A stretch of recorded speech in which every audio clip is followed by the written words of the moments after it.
boa tarde a todos e a todas que estão nos acompanhando. E aqui é uma roda de conversa, né? Então, tudo bem, Canani? Tudo ótimo, professor. Que bom. E a Sônia, tá bem? Tô bem. Eu acho que tá tendo uma faixa aí, embora tudo bem, faz parte.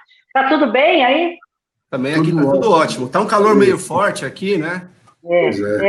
Imagino que aí também. E vamos conversar sobre essa questão da humanização nas empresas pós-pandemia, né? Muito tem falado sobre o novo normal, sobre o que vai acontecer depois da pandemia, quais, enfim, as consequências da pandemia no dia do trabalho.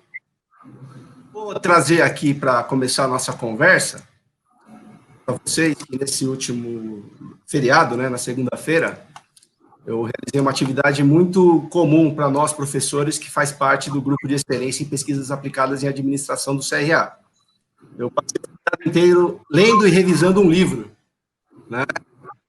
Nossa vida tem muito disso, né? Tese, artigo, livro, trabalho, né? E o livro de um amigo, um professor da FECAP, chamado Alexandre de Micheli, é um livro sobre empresas resilientes. Olha que legal. E é um tema totalmente, enfim, próprio para o momento que a gente está vivendo. Eu não sei vocês, Canani e Sônia, mas antes de ler esse texto, eu tinha mais em mente a questão de resiliência como algo forte, robusto, até mais duro. E depois de ter feito a leitura, eu percebi resiliência como algo mais flexível. O conceito de resiliência, ele é de outras áreas do conhecimento, ela não vem da administração, de áreas sociais, né? E tem a ver com o seguinte: algum material tem uma forma, e quando tem algum impacto grande, ou um impacto, a resiliência é a capacidade desse material absorver ou receber esse impacto, de repente ter uma mudança de forma, só que depois desse impacto ele volta a ter o formato original. Isso é um material resiliente. E aí, trazendo para a gente, para o ambiente das organizações, a resiliência seria a capacidade de lidar com uma crise, como a gente está lidando com a Covid-19, e voltar melhor. E qual que é o ponto, né, da questão da necessidade da empresa ser resiliente? Essa é uma crise forte, não temos indícios de que não teremos mais crises fortes pela frente. Provavelmente teremos. Não necessariamente do ponto de vista sanitário e saúde, mas são várias que estão chegando com relação à digitalização, etc, etc. E no livro do professor Alexandre, ele coloca o contraponto, né? Que nós, enquanto administradores, as organizações hoje, no geral, elas têm um viés mais mecanicista, né? Então, quando você chega numa empresa, mesmo numa fundação, organização sem fins lucrativos, por vezes contra pessoas que não necessariamente entendem o propósito daquela organização, não necessariamente do ambiente saudável do ponto de vista humano, né? São organizações no qual as pessoas vão para receber algum salário, legal, cumprem tarefas, processos, têm uma situação hierárquica bem clara, não opinam, não têm espaço de palavra, são super pressionadas para ter, por vezes, remuneração de curto prazo variável mais alta. Isso gera uma situação de uma empresa que não vai ser forte para reagir a uma crise. Na verdade, ela vai ser muito dura, ela pode quebrar numa crise como essa.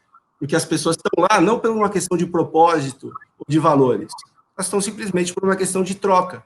É totalmente transacional.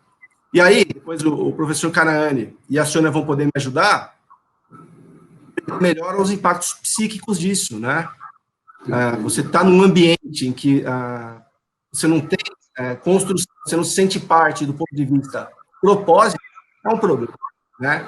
Então, há um contraponto da organização mecânica para o que o professor Alexandre coloca como organização com propósito, ou a empresa resiliente, a organização resiliente. Que aí sim, é uma organização que ela integra as pessoas por valores, né? E quais são as características dessa empresa resiliente ou organização resiliente? Ela tem um capital financeiro robusto, tá? Ou minimamente uma gestão financeira mais conservadora. Muita gente que está aí na audiência trabalha com gestão financeira e sentiu o grande problema da liquidez, né? Aquela correria para ter recursos para pagar uma folha, para honrar compromisso do fornecedor. Tem a questão do capital cognitivo, essa empresa resiliente precisa ter gente competente para resolver problemas e equipes competentes. E traz mais elementos, tem que ter um capital moral, né, ou seja, o senso de propósito, identidade, valores. O capital emocional, então tem que ser um ambiente em que as pessoas se sintam à vontade para construir junto, para dar ideias, e não ser tolinho.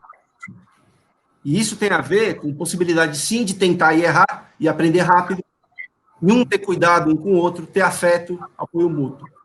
E, por fim, uma questão mais estratégica, digamos assim, que é algo que tem avançado, mesmo no ambiente pré-Covid, deve avançar rapidamente no ambiente pós-Covid, é a questão do capital relacional, tá? Que é praticamente a gestão dos stakeholders. Então, eu vou exemplificar aqui com vocês algumas coisas. Eu, por exemplo, estou numa organização que tem algum grau de liquidez. Faz sentido eu pegar num fornecedor meu e tentar baixar o contrato, o valor do contrato fortemente? Poxa, tem como ser mais equilibrado nisso. Talvez no curto prazo, se eu tiver uma situação de negociação mais dura, eu vou ter uma rentabilidade melhor da organização na qual eu trabalho. Só que no longo prazo isso pode ser ruim. Então, trazer esses componentes vai tornar a empresa, a organização, mais resiliente e um ambiente melhor para se trabalhar. Então, eu achei esses conceitos que o professor Alexandre traz muito pertinentes para essa situação nossa de humanização das organizações e para a nossa roda de conversas aqui. E o que vocês acham? Taiguara, então, como as novas gerações que estão ingressando no mercado de trabalho veem a questão da resiliência? A geração Y, a geração Z, enfim, qual é a sua percepção? Olha, Carane, eu sei que essa é uma conversa muito legal, né? E muita gente, afetinhos, acaba fazendo aquela situação clássica de reclamar da geração anterior, né? Isso sempre teve, né? Se voltar para a geração do meu pai, que também fez administração, certamente ele olhava para a geração anterior falando, esse pessoal não trabalha como eu trabalhava, como eu trabalho e tal, e assim vai. Mas, enfim, nessa ideia, nesse contexto de resiliência, tá, a geração que se encaixa é uma geração que se motiva de forma diferente. Eles têm uma cadeia de razões para trabalhar que é diferente da formação da geração que pertence ou de gerações anteriores. E é normal que haja volatilidade nisso. Tá? É um pessoal que tem mais consciência ambiental e social. Tá? É um pessoal que tem uma ênfase forte nas experiências da vida deles. Querem viajar, querem conhecer, querem passar por situações. Tem motivação intrínseca. Então, a questão de comunicar propósito é muito importante para essa geração que está chegando. E não é que está chegando. A geração millennium, tá? Ela já é a maior parte de força de trabalho na maior parte das equipes. Ela já está. E você passar uma tarefa ou uma instrução para alguém com 20 e poucos anos hoje, execute assim, sem explicar por quê, muito provavelmente você não vai ter êxito. É fato. Tá? Eu, particularmente, não tenho problema com isso, mas eles têm. E faz parte da cadeia de valores. Então, se você passa o propósito, a tarefa sai. E provavelmente você não vai precisar mais dar o passo a passo a partir disso. Então, há uma mudança, né, de tônus, digamos assim, na forma como trata-se motivação dessa nova geração. E eu vejo isso de forma positiva. É um pessoal que mede sucesso muito mais relacionado à qualidade de vida do que ao acúmulo de patrimônio. Tá? Então, isso pode gerar uma situação legal de qualidade de vida nas organizações. Isso não tem nada a ver com algumas situações de maquiagem que algumas empresas mecanicistas têm feito, de colocar escorregador, coloca videogame, coloca pebolim, sala de descanso, e aí na hora que alguém vai, fica olhando, lá, esse aí não trabalha direito, tá lá. Então, esse equilíbrio, né, vida pessoal e as pessoas terem liberdade para serem elas mesmas, ele é bastante importante para essa questão da empresa resiliente e para a situação pós-Covid. E se você me permite, Taiguara, eu acredito que um ponto importante, indo ao encontro dessa sua fala, é a questão do relacionamento. Então, essa nova geração, pessoal dos seus 25, 30, 35, eles primam pelo relacionamento. Né? à medida em que o relacionamento se torna, digamos assim, a moeda de troca dentro desse contexto, ele vai realmente trazer benefícios para o clima organizacional, para os resultados quantitativos e qualitativos. Não sei como você vê, mas eu que caminha mais ou menos por aí.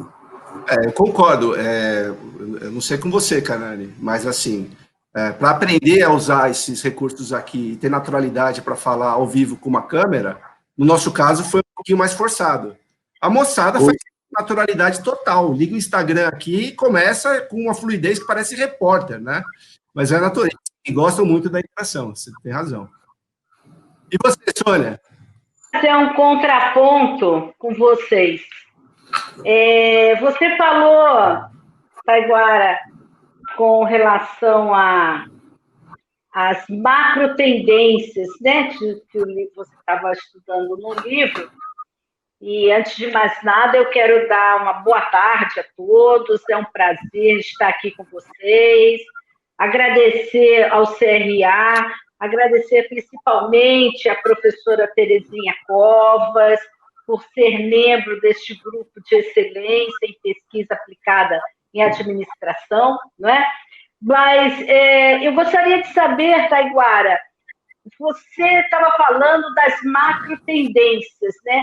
Você acha que essa macro tendência é algo que é mais sólido e, assim, um cenário de pandemia, nós podemos olhar mudanças aí, talvez setorizadas, talvez um olhar de microeconomia, ou você vê que não, que existem macro tendências que mudaram e vão mudar substancialmente, até tendo em vista dos novos conceitos que estamos falando aí, agora a economia 4.0, né, um conceito que está sendo muito debatido e que afeta diretamente essas macro tendências. Como é que você vê isso, Taiguara? Sônia, esse é um papo bom, né? Antes da Covid, estava aquela situação forte, né? Até um frenesi. A inteligência artificial, a substituição do trabalho do homem pela máquina, o que vai acontecer com as pessoas. Enfim, algumas dessas tendências que estavam sendo colocadas, elas se mantêm no curso da história, né? E muitas que são colocadas como novidade não necessariamente ação, né? Tudo bem, nós estamos na quarta revolução agora, já tivemos outras, e que, imagina, quando a gente estava na época que foi descoberta a eletricidade, o que passou na cabeça dos humanos naquela época, né? E agora a gente está descobrindo coisas novas, tá? Das grandes tendências, aí tem a questão de mudança da questão ecológica, né? O mundo está aquecendo de verdade, há evidências científicas disso. Tem mudanças climáticas ocorrendo, as gerações têm cadeias de valores diferentes. Sim, a inteligência artificial está avançando, a organização está avançando, então tem várias questões que seguem o curso da história. Porém, esse período de pandemia, Sônia, acelerou algumas delas. E eu vou citar aqui, por exemplo, um caso que todo mundo aqui certamente viveu nesse período, no dia a dia de trabalho. Não, que precisa imprimir um documento e assinar, né? Por que precisa estar impresso e assinado? Porque sempre foi assim. Querido, agora não dá, está todo mundo de quarentena, não tem mais essa de imprimir e assinar. E nessa situação, foi utilizada uma tecnologia que já existia, que o Brasil permite há anos, de protocolo de assinatura, de A1 a A3, no qual eu, particularmente, na minha rotina como administrador, eu não assino mais nada no papel. Emite PDF, coloca o token aqui, digita a senha, e está valendo. Era uma tecnologia que já estava existindo, mas precisou de uma pandemia para se habituarem a usar e aceitar. E olha que legal, estou imprimindo, economizando aí, então, papel, agilizando as coisas, e está tudo funcionando super bem. Então, por exemplo, essa questão da digitalização é uma coisa que acelerou demais. O uso também de inteligência artificial deu uma forte também guinada em função de automação de atendimento, né? Quantas coisas aqui, eu estou no bairro da Aclimação, precisava ir na Paulista, numa agência, ou em alguma situação de atendimento presencial que não pôde mais acontecer, forçou organizações a adotar chatbots e situações de automação. Já era possível Antes era, mas precisou desse fato para mudar o tecido social. Então, temos ações e tendências. Eu acho que é isso mesmo. Na verdade, as macro tendências elas já vinham se direcionando, não é, para uma mudança radical, inclusive, porque alguns recursos e algumas fontes já não suportavam mais o desenho de oferta e de demanda que nós temos, o desenho tradicional, não é? E, a meu ver, houve uma precipitação do que aconteceria daqui a 10, 15 anos, uma precipitação para apenas 7, 8 meses. E essa avalanche de mudança de macro tendências não tem como parar, né? É algo que vai ser inevitável, está sendo inevitável, né? Está sendo. Mas foi um debate muito bom, né? Eu gostei do livro do professor Miceli, né? Depois você tem que avisar aí. Quando sair, eu aviso. Tá? Ah, bacana, bacana. Eu entendo essa macro tendência como algo que já vem sendo costurado, né? É algo que não é tão novo. Isso nasce, essa questão da empresa humanizada, ela não é tão nova, né? Ela vem sendo costurada já no início da década de 2000, já no final do século XX, não é? E eu ouvi algumas palestras aqui do ENCOAD, que, aliás, só parabenizar, palestras interessantíssimas, né? Cada gestor colocando uma visão muito interessante do que o olhar que lhe é mais, digamos assim, afetuoso, já que nós estamos falando de empresa humanizada, olhar afetuoso para o que era uma empresa humanizada. E cada um deles dando um princípio que já lá em 2000, né, já em 2000 começa a ser costurado dentro de algumas universidades, e uma universidade bem forte, a Houghton University, na área de marketing. E aí eu ouvi uma pergunta dentro desse nosso ENCOAD querido, né? Alguém perguntou, mas essa história de empresa humanizada, isso não é coisa de marketing? Quer dizer, isso não é coisa só para agradar o cliente, não é? E eu pensei, puxa vida, mas o conceito começa justamente numa faculdade, num centro de pesquisa de marketing. Mas de marketing, estudando o comportamento do consumidor, né? Então, o consumidor estava já fugindo desse tipo de relação empresarial, corporativa, de capitalismo, onde você mesmo havia dito, Taiguara, onde eu só negocio forte, onde só é bom para mim, né? E tem um estudioso, e um desses pesquisadores que se inicia com esse conceito é o Rajendra Sisodia. Ele inicia, juntamente com o Mike, chama-se Mike. Eles, na verdade, já em 2008, John Mike, eles já começam a trabalhar a questão do capitalismo consciente. E o capitalismo consciente nada mais é do que o pano de fundo, o panorama de desenvolvimento das empresas humanizadas, né? E o que eu chamo dessas empresas humanizadas?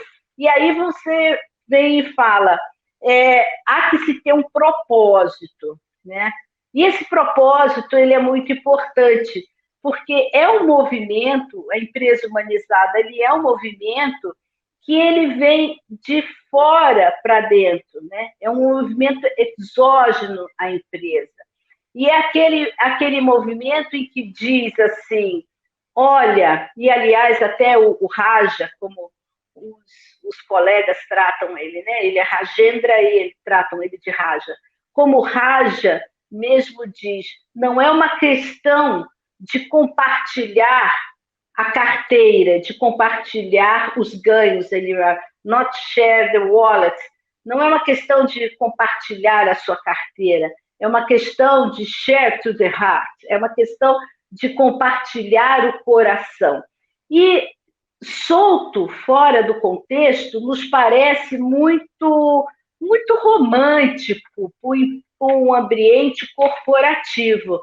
Mas, quando a gente estuda a iniciativa da empresa humanizada, nós vamos ver que essa iniciativa de ter propósito, o primeiro passo para que eu consiga ser uma empresa humanizada, e eu quero aqui fazer um parênteses, né? O fato de eu ser uma empresa que tem um setor, um departamento, uma divisão de responsabilidade social, de diversidade, de respeito ou compartilhamento ao meio ambiente, uma política socioambiental, não é necessariamente por si só ganhar o título de uma empresa humanizada. Isso eu posso, se eu tenho essas coisas distintas do meu propósito, isso sim é só marketing. Para eu ser uma empresa humanizada, eu tenho que ter algo que eu gosto muito quando eu falo do Carl Rogers, né? Também é bem antiguinho, mas que vale até hoje. Eu tenho que ser congruente. Eu tenho que pensar, falar e agir dentro do meu propósito. E esse pensar, falar e agir dentro do seu propósito, e o que é propósito? Olha, o que eu venho assistindo de cursos, o que eu venho lendo, o contato que eu tenho tido com pesquisadores em outras universidades, eu pude resumir tudo na seguinte frase, que eu gostei muito, né? Uma frase até filosófica. A empresa que é humanizada, a empresa que tem propósito, ela tem coragem de ser o que ela é. E isso é válido para a empresa e é válido para o indivíduo. Ter propósito é ter coragem de ser o que sou. Quando a empresa é o que ela tem coragem de ser, o que ela faz? Ela atrai grupos que têm sinergia com ela. O investidor vai ter sinergia com as ações de humanização, com as ações sociais e de meio ambiente que aquela empresa está realizando. Porque muitas vezes a empresa deixa de dar um passo porque ela também pensa se aquele passo vai agregar valor no shareholders, né? E muitas vezes, ser humano, ser social, ele não tem o valor agregado no bônus da ação a curto prazo. Mas, veja bem, os indicadores de bolsa de valores já mostraram que a médio e longo prazo, indicadores de empresas americanas nas 500 maiores mostraram que esses índices da Bolsa de Valor aumentaram. É um trabalho que não é do hoje para amanhã. O trabalho do hoje para amanhã é um trabalho de marketing. Mas se eu quero um trabalho na base, se eu quero ser realmente uma empresa humana, eu tenho que ter congruência nas minhas ações. Porque os meus colaboradores, eles serão os meus canais de marketing para o ambiente externo.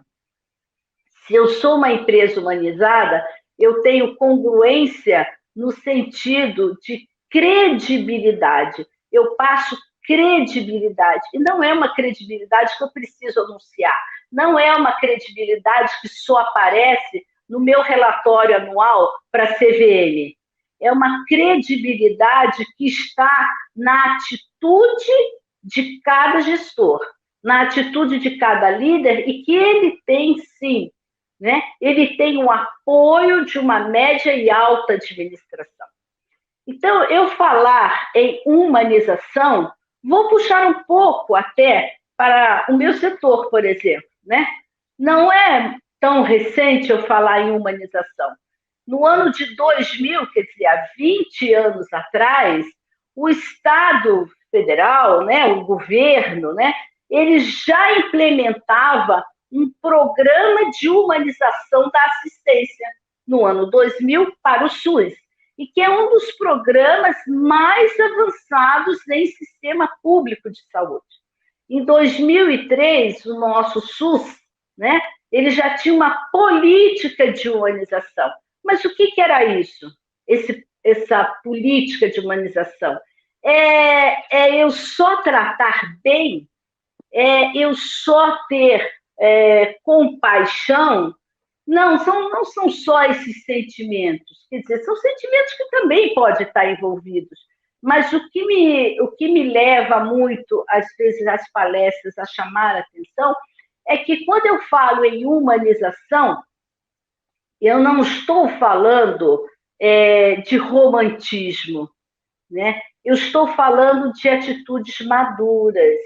O próprio conceito de saúde, né, reformulado pela Organização Mundial de Saúde, ele insere nesse contexto de empresa humanizada, né, ele insere o conceito de saúde, bem-estar físico, psicológico, mental, social e espiritual. E nada mais é do que o nosso humanização, né? É ter a coerência, é ter a credibilidade, é ter a segurança, é entender os propósitos do outro por meio de ações de quais?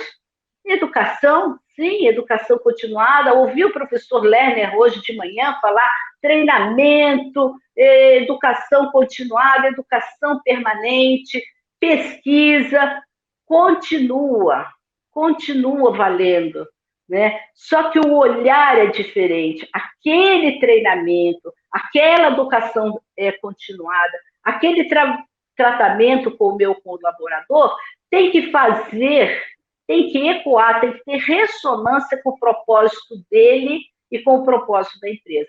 E aí eu finalizo, Taiguara e Canaã, eu finalizo da seguinte forma, né?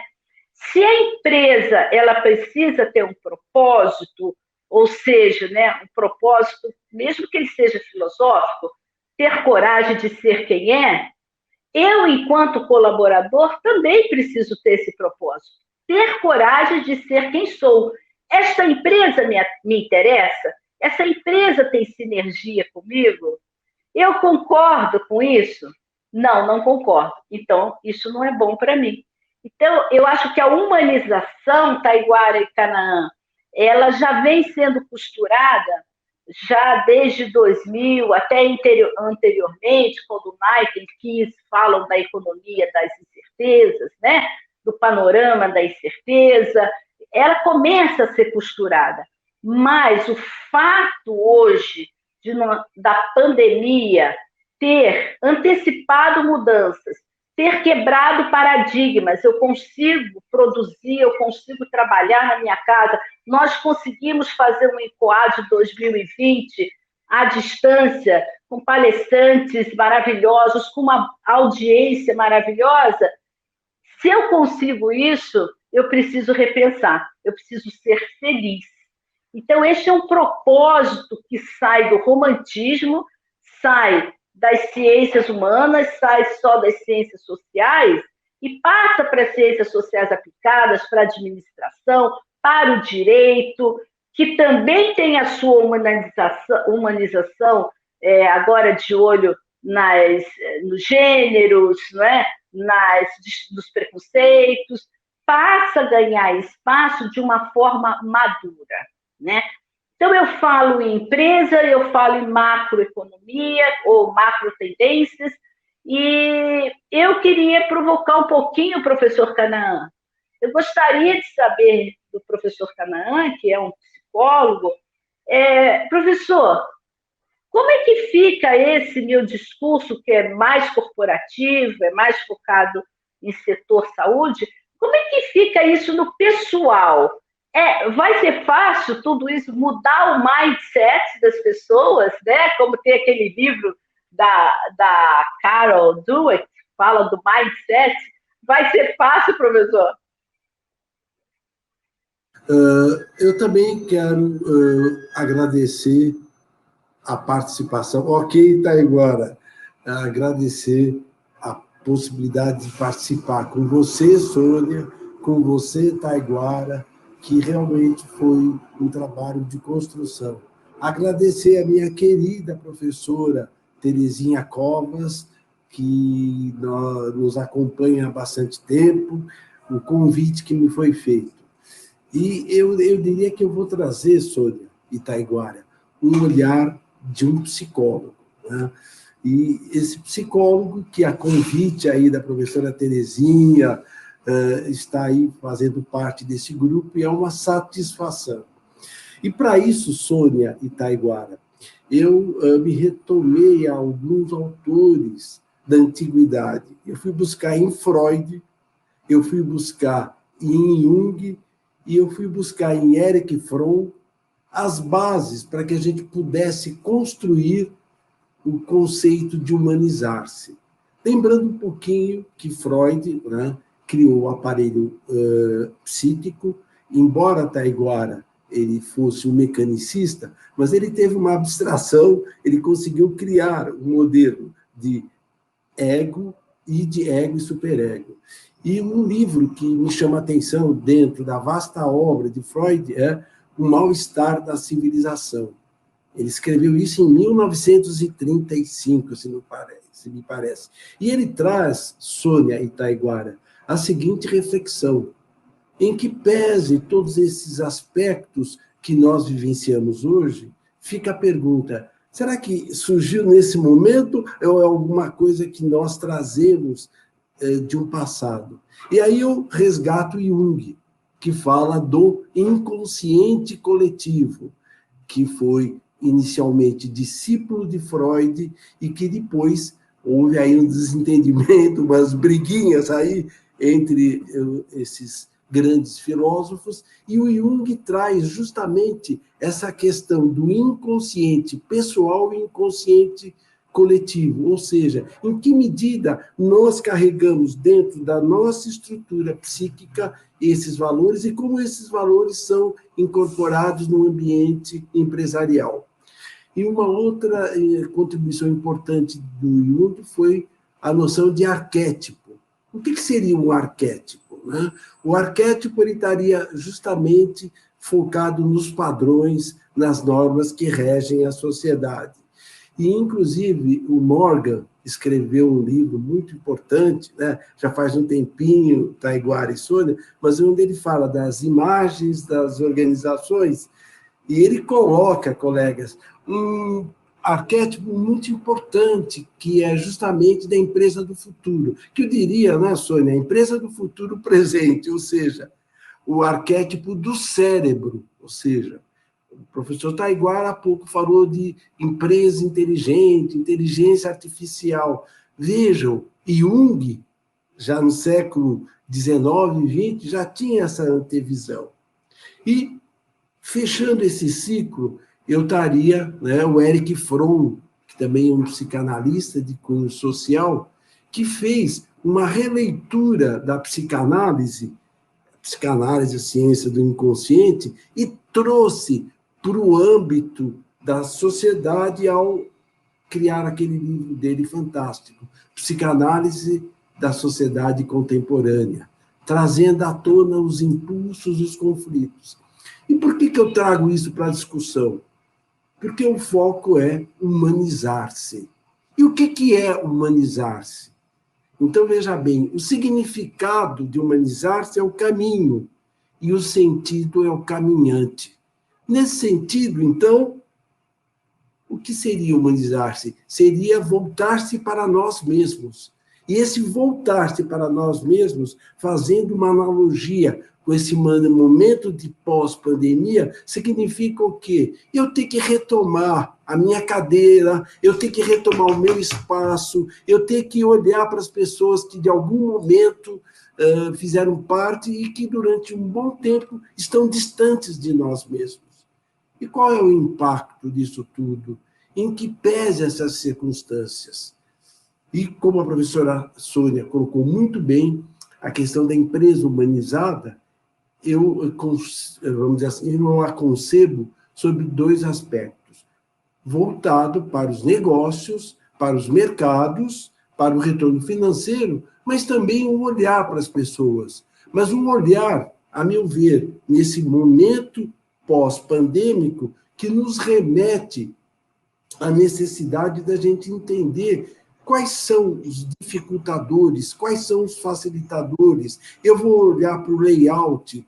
Até que ponto, então, as empresas estão repensando? Muitas até já colocam a questão de que, mesmo que o novo normal se estabeleça, elas vão continuar em home office, que é algo que, particularmente, eu já venho estudando já há um bom tempo. Na medida em que, enquanto psicólogo do trabalho, psicólogo social, muito voltado também à questão organizacional, eu me perguntava e me pergunto, em que pese essas questões, quais os desafios e quais as oportunidades que as empresas, os gestores, os líderes, os liderados enfrentam nesse pós-pandemia. Uma questão importante é justamente a questão do layout do espaço físico. Na medida em que, segundo dados concretos e objetivos, as empresas têm que criar mais espaço entre as pessoas, aquelas que, obviamente, decidirem retornar. Então, elas vão criar mais espaço para as pessoas, mas elas vão diminuir o número de pessoas no seu contexto. Então, me parece, Sônia e Taiguara, um paradoxo que, obviamente, nós, administradores, gestores, líderes, psicólogos, teremos que lidar na medida em que a gente for assistir empresas, essas empresas vão ter que, efetivamente, resgatar essa questão, esse sentido do trabalho, mas entendendo que o indivíduo já traz dentro de si esse caminhar, e esse caminhar ele vem embasado em todos os aspectos históricos, culturais. Há pouco, a própria Sônia e o Taiguara tocaram em aspectos importantes que têm a ver com a cultura, não só a cultura organizacional, mas a cultura do Brasil, não só a cultura do Brasil, a cultura em nível mundial. E, de repente, esse desafio ele se coloca eminentemente nas nossas mãos. E aí, professor Taiguara, eu te chamo para a conversa aí, né? Por favor, o que você gostaria de acrescentar ou o que você gostaria de me provocar para uma reflexão? Então, vou fazer uma provocação que provavelmente boa parte do público também gostaria de fazer, tá? Que o professor Canani colocou a questão dos fundamentos psicológicos, o foco no indivíduo, etc. Agora, eu, como administrador, tá? Na situação pós-pandemia, Tigrada toda voltando, né, para trabalhar. E aí, quais ações práticas você acha que eu tenho que tomar, eu e os colegas todos que estamos aqui na audiência, para que essas pessoas tenham um ambiente psíquico melhor, mais saudável, etc. O senhor tocou num ponto importante. Você colocou a questão do layout. Mas tem mais coisas, enfim. Vamos lá. Provocação. Eu diria, Taiguara e Sônia, que um aspecto importantíssimo é resgatar, Sônia, o conceito de empresa cidadã. Eu acho que a cidadania empresarial, que tem a ver com a responsabilidade social, com a responsabilidade ambiental e com o desenvolvimento sustentável, se apresentam sob outros paradigmas. Então, quebrar esses paradigmas significa o quê? Que, de certa forma, trazendo para o nível prático, uma empresa que continuamente já prestava uma assistência para a sua comunidade interna, em termos de ações, práticas, etc., ela deverá fazê-lo de forma híbrida ou, efetivamente, de forma síncrona, à distância ou não. Eu tenho tido a oportunidade, a minha experiência profissional, nesse momento pandêmico e pós-pandêmico, desenvolver trabalhos em empresas. Outro dia eu estava falando com o Mato Grosso do Sul, né? Um curso de 20 horas, e a coisa foi legal, entendeu? Eu tive que estudar muito, né, Taiguara, como você disse, mas eu tenho uma assistente aí que está aqui comigo, dá um oi para ele. Oi, gente. Não, Era meio vergonhosa. A Carol era da geração Y, e ela me deu toda uma cobertura. Então, só para vocês terem ideia, respondendo objetivamente, então esse curso era para um grupo de 20 pessoas. Então, a gente utilizou de toda uma tecnologia do Meet. Então, criamos salas para debates, resgatamos, e a gente conseguiu criar uma unificação. Então, eu entendo que, do ponto de vista pragmático, as empresas deverão fazer um realinhamento das suas práticas, no tocante ao ambiente interno. No tocante ao ambiente externo, aí sim, ações que eu acredito que já vêm sendo desenvolvidas no intuito de assistir as pessoas, sem querer ser demagogo ou ser panfletário, as pessoas que são necessitadas e que, de certa forma, precisam de um aporte financeiro, de um aporte social, mas de uma outra forma, né?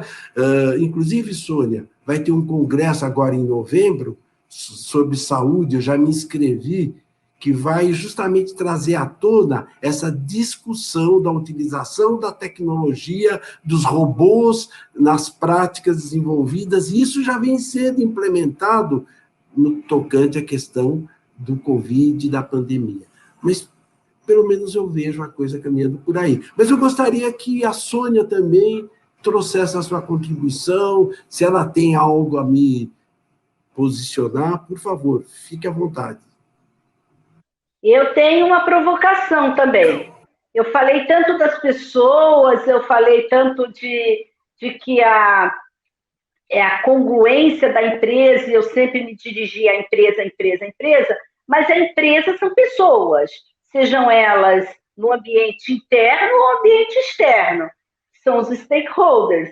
E aí eu pergunto para você, Canaã, o que você, na sua visão de psicólogo social, qual é hoje o papel dessa liderança no período pós-pandêmico? Taiguara, os nossos ouvintes, as pessoas que estão nos assistindo. A liderança é algo que sempre me despertou muito interesse. Por quê? Porque eu acredito que o contexto de liderança, né, ele é muito amplo. O Rancharan, ele traz muito a ideia, né? Líder de si mesmo, líder de pessoas, líder de grupo, líder de negócios. Muito bem, vamos tropicalizar e trazer para a nossa realidade. Muitas das práticas de liderança hoje, elas nos remetem à seguinte questão. Veja bem, Sônia, você sabe, tanto quanto eu, Taiguara também, junto à universidade, enfim, todos nós estamos envolvidos. Às vezes as pessoas falam em flexibilidade, mas o que seria essa flexibilidade? As pessoas, e o colega Taiguara trouxe com muita propriedade a questão da resiliência. Ok, mas como traduzir isso do ponto de vista comportamental? E concordando com aquilo que Sônia disse, quer dizer, a empresa é uma entidade jurídica, a empresa é uma entidade física que tem a sua estrutura. Agora, o que move essa estrutura, presencialmente ou remotamente, são as pessoas, por enquanto, né? E daqui a pouco os robôs junto com as pessoas, sem crítica alguma. Então, eu penso assim, Sônia, trabalhar com a liderança, uma questão não tão mascarada, mas ver qual é o grau que essa liderança tem de poder compartilhar com o seu liderado. A questão da paciência. Eu digo isso porque, muitas vezes, nós temos que ter um exercício da paciência. E esse exercício da paciência nos remete a quê? A nós mesmos. E, sem querer trazer algo fechado, mas eu acho que ações, práticas, grupos de encontro, você disse do Carl Rogers, né? Carl Rogers é que trazia muito essa ideia de grupos de encontro, fazer com que as pessoas possam sair da sua casca, né? E, ao sair da sua casca, elas consigam trabalhar de uma maneira mais humanizada, mas entendendo que a humanização, ela parte de indivíduo para indivíduo. Freud já colocava muito isso. A psicologia é isso. Eu comigo mesmo. Então, só para finalizar, é uma posição do Kanahani. As pessoas dizem, mas o que você acha, professor Kanahani? As pessoas vão voltar melhores ou não? Eu diria o seguinte, a meu ver, assina embaixo, qualquer crítica é para o Kanahani. Eu acho que quem já era bom, quem já tinha dentro de si essa questão de humanidade, vai voltar com a sua humanidade. Quem, efetivamente, por algum motivo, aí, não resolvido dentro da sua evolução psíquica, social, econômica, ele vai voltar pior ainda, dando butinada. Hoje, na hora do almoço, eu tive que fazer um pagamento. Aí eu peguei meu carro e fui, porque nós tínhamos que depois nos organizar. Então, as pessoas buzinando, quer dizer, aquela irritabilidade, o trânsito, então eu não sei. É algo que a gente tem que repensar esse conceito e, de certa forma, mais uma vez aí agradecer a todos, dizer que eu, Sônia e Taiguara estamos representando o GEPAD e o GEPAD realmente tem, sob a sua coordenação, a professora doutora Terezinha Covas, que gentilmente nos convidou, ok? Para essa roda de conversa. Boa tarde a todos e estamos dispostos aí para atender as demandas. Professores, a roda de conversa de vocês estava tão boa que a gente nem quis interromper, né? Com as perguntas, mesmo passando um pouquinho do tempo. Eu vou fazer só uma pergunta da audiência, para a gente não estourar o tempo. Vou pedir que só um de vocês respondam, daí vocês vejam quem gostaria, para a gente não estourar o tempo, tá? Então é a Gisele Didio, ela diz: as tecnologias evoluem dos aspectos operacionais para os cognitivos, mimetizando o comportamento humano. Como tornar estas relações humanizadas se a ideia é substituir os seres humanos? Eu selecionei essa porque estava bem alinhado com o que vocês vinham dizendo. Taiguara, eu posso começar? E se você e a Sônia quiserem completar, por favor. Veja bem, Gisele, durante um tempo eu estudei um sociólogo, Robert Merton, e ele dizia que existe algo muito presente no nosso cotidiano social e organizacional, a que ele chamou limites cognitivos da racionalidade humana. Traduzido em miúdos, em que pese essas questões, em que pese tudo que você traz da tecnologia, a meu ver, a minha compreensão de ser humano, de indivíduo, de sociedade, de grupo. Eu acho que a tecnologia ela não vai deixar de ser um meio, né? Ela é um meio que vai otimizar e vai nos disponibilizar para uma ação. Eu faço parte do programa de mestrado do Centro Tecnológico pela Paula Souza, e nós temos 2 programas, um em gestão e desenvolvimento da educação profissional e o outro focado nos sistemas produtivos. E justamente a gente vem desenvolvendo, através de uma metodologia muito apropriada, os métodos ativos, fazendo com que haja utilização de softwares, que haja criação de classes e tudo mais. Então, eu entendo que nada vai superar o homem, mas o homem, a espécie humana, ele tem que se superar. Como já dizia Aristóteles. Olha aí, Sônia, mais antigo. As suas virtudes e os seus vícios. Nós temos vícios. Eu não vou enumerá-los aqui, nem é o contexto. Mas nós temos virtudes. E essas virtudes se manifestam a partir do momento que eu repenso a minha história de vida. A partir do momento que o indivíduo, que o grupo, que o processo civilizatório resgata algumas questões importantes que têm a ver com a humanização, humanizar-se. Passa a bola para você, Taiguara e Sônia, enfim. Obrigado, Canani. Gisele, só uma recomendação de leitura, tá? Eu também fiquei bem inquieto com relação a essas questões ao longo do tempo, aí estou evidente, né? 21 lições para o século XXI, do Harari, tá? Faça a leitura desse livro, você vai ver que vai valer a pena. E aí vai voltar para o tema principal aqui do papo nosso, da humanização e do propósito, tá? Num ambiente em que máquinas passam a substituir trabalho humano, e isso não é novidade, basta ver o que era um agricultor há 100 anos, o que é um agricultor hoje, o que é uma pessoa de indústria há 50 anos, o que é uma pessoa de indústria hoje, e as pessoas que trabalham com outras questões cognitivas também vão passar por transformações na natureza do trabalho por causa do advento da inteligência artificial, enfim, da computação. Mas a questão de dar o senso de propósito é nossa. Mas, enfim, é só a recomendação de leitura, vale a pena. Sônia, bola com você.